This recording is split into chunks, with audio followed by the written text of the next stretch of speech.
Greetings and welcome to another model building workshop. I'm Mr. Allen. I'm coming to you on behalf of the Community Libraries of Providence here in Rhode Island. And today we're going to look at this old Heller kit from the 1960s. Read somewhere that this was vintage 1967, the molding on this. So this is the Potez 631, or I always wondered if it was Potez or Potez, but anyway, I'm noticing most people on other videos are calling it Potez, so I'm going to go with that for now. So it's P-O-T-E-Z. So this is a 1/72nd scale kit from Heller. Been around quite a while, as I said, and it's pretty good for that era. You know, for that style of model kit from back in the day, as we like to say. It's pretty good. I mean, it's not up to some of the high standards of things you'd see today, but you know, it's not that bad either. And it's still in production. This is still around. And it was fun to build. I like talking about things that I enjoy building, although we've certainly talked about a few things that I didn't on this channel as well. So this is a French plane from like the late 1930s is when this was designed, and it was used heavily in the opening rounds of World War II for the phony war and the Battle of France, and it lived on with the Vichy Air Force with the French throughout the rest of the war period until they were dissolved, and it stayed in service until 45 with Free French and whatnot, and a few kind of lingered on afterwards.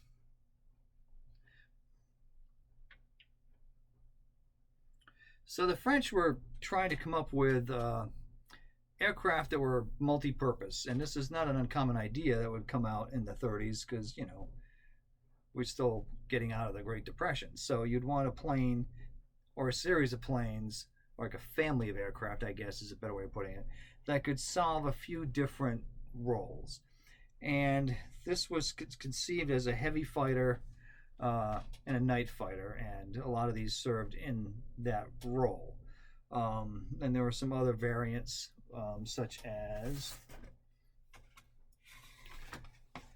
the Potez 6311, which was modified and, not modified, designed to be a reconnaissance aircraft, as you can see by all the glazing on the front there, all the glass. So there's a lot of adaptations based around a similar principle here. So this one here is a night fighter,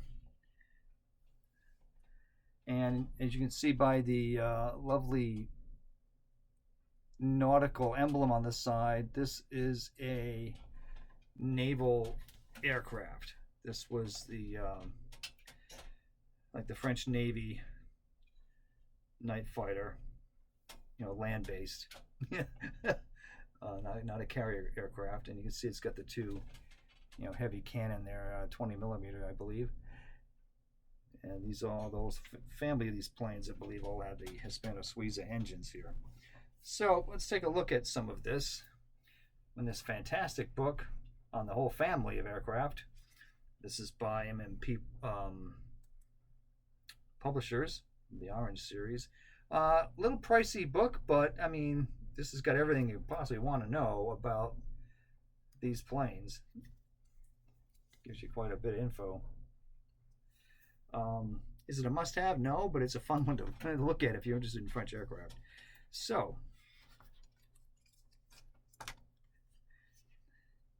gives you a schematic here of the plane. And I'm going to read a little bit from this book. Don't want to go too far with it. I have to be copyright conscious here. But it talks a little bit about its combat experiences here And it says that they were quite successful against the Luftwaffe, in the hands of the flotille F-1C pilots, and they attained a dozen victories between May 10th and May 21st of 1940 for a loss of 8 of their aircraft. They operated over the North Sea and around the Pas-de-Calais region for 11 intensive days of fighting. And then this flotille, naval squadron, was sent back to the rear to convert to Dewatin D-520 and Bloch MB-141 single-seat fighters, but the armistice was signed before those groups were ever formed. So, let's see. It says that the 631s had a harder time against the Luftwaffe during the daylight fighter missions. And it mentions that on May 13th, the Dornier 17 was damaged in a fight, but the 631 was not able to shoot it down because the speed of the Dornier 17 was much greater, and he just couldn't get at it and get it within range to knock it out. And let's see. Mentions 4 aircraft try to attacking a formation of Heinkel 111s, which they shot 2 of them down. Does mention there were friendly fire issues here where RAF Hurricanes, attacked these, and we'll get into that in a second. and some of these units are also used for the defense of Paris. And at that point, because of the dire situation of the Battle of France, some of these would then convert it over, and used for ground attack aircraft, which really wasn't the role of this plane, although they did design these planes to be multi-role. They did not do particularly well in that role, in which, talking about a case in May 17th where they try to attack a German column, and 2 aircraft were sent down, hit by flak, and 4 other aircraft failed to return. So German flak was pretty effective against these things. And anyway, there's more to that in this book about other things that these aircraft did. It's a fun aircraft to build. Typical Heller, kind of similar to like some of the early Airfix kits.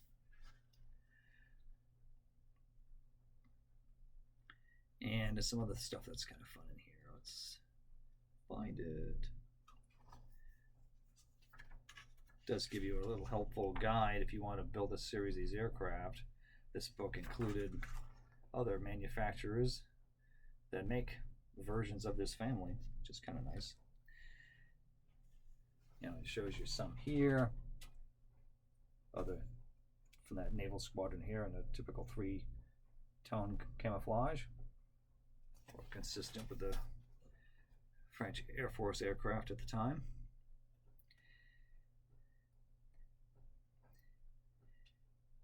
And then you see them here in the Vichy, post-surrender colors with the yellow and red stripes there.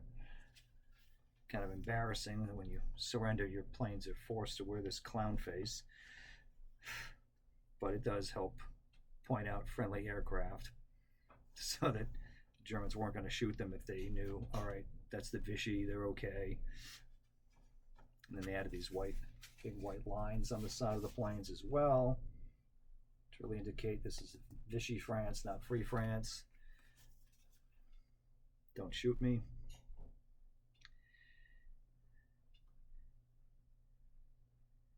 Some of the other versions here. I'll just get on to another section if I can find it. Yeah, because if you source some other decals, you can do other national markings like Switzerland and Yugoslavia there, which had these.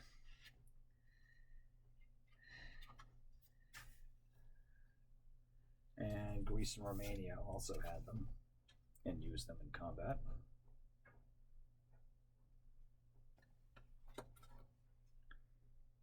I believe these decals are out there. Yeah, it's some more Romanian versions. Don't think the Romanians used them long on the Eastern Front.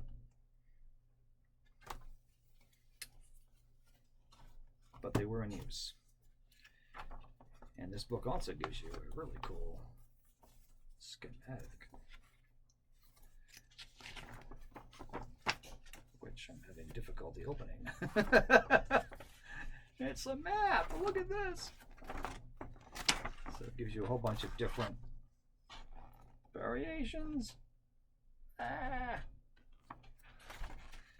Anyway, how much of that you're going to see.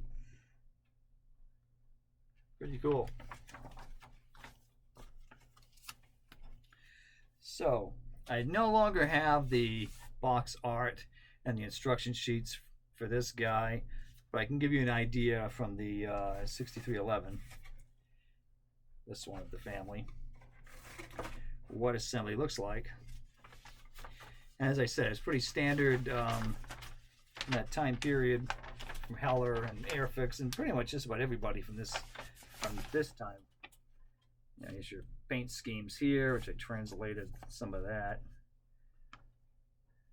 And it's interesting with the French because some of their colors are very different. Like their interior colors are not like other countries with the light greens or the grays. No, they have a brown yellow color, you know, in some of theirs. And there's other, I forgot which manufacturer, but blue, a dark blue is inside of their cockpits, which is really different. You know, so it's pretty straightforward building, really, for this series. This one's got a lot more glass than this guy does. This just has that big greenhouse thing on top. And with this one,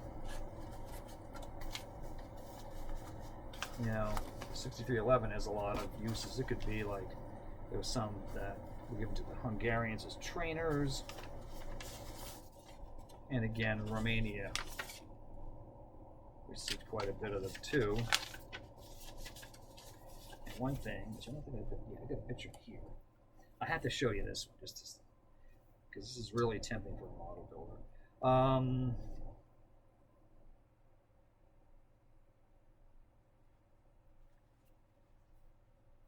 Captured ones by the Germans and put into trainer rolls had this really intense yellow for trainers on them. Looks like fun to paint that, although slightly garish. But wow. And there's another interesting one here of captured by Britain. So the story here is these are ones that were in North Africa and in Palestine, Haifa, Palestine, that were captured as the British took the Vichy-controlled territories there, and I guess Syria, that area.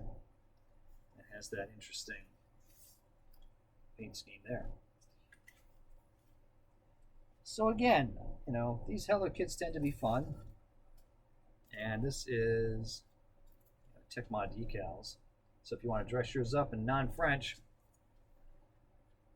a lot out there to look at.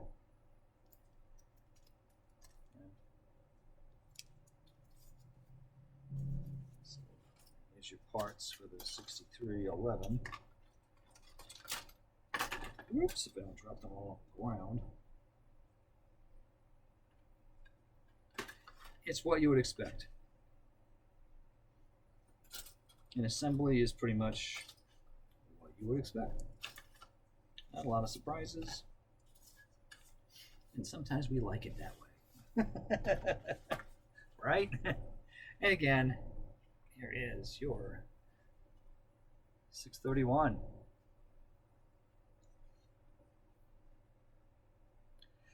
And so I was mentioning the friendly fire incidents. And this is probably why. This is the BF-110 German heavy fighter. This is one I'm working on. This is the a recent Airfix one. I'm still kind of working on finishing up the painting here. It's why the canopy's still masked. But you get the idea here. Look how similar these two are, right? Get closer. So it's not hard to imagine a Hulk hurricane mistaking these two. You know, it's the 110 and the 631, or a lot from the Potez family, are very similar looking to the 110. And I guess the performance wasn't totally different between these planes overall, because Hermann Goering put a lot of faith into these destroyers, as he called them, the 110s. He thought these would just sweep the skies of enemy fighters, and that didn't really happen. And the 631s were moderately successful, but they did have some serious issues that I'm hearing, from this book. And I noticed a number of videos about this for the War Thunder game. People are talking about this plane because it's in that game, and its rate of climb is abysmal. I guess is what people are saying. And the armor plating on this plane is poor, especially in the front. So doing a head-on charge into something was not great with this aircraft, because the defensive armor plating on this aircraft was so survivability was kind of not that high. And there's lots of photos in this book that show them wrecked on the ground. So some glorious photos of them in the air.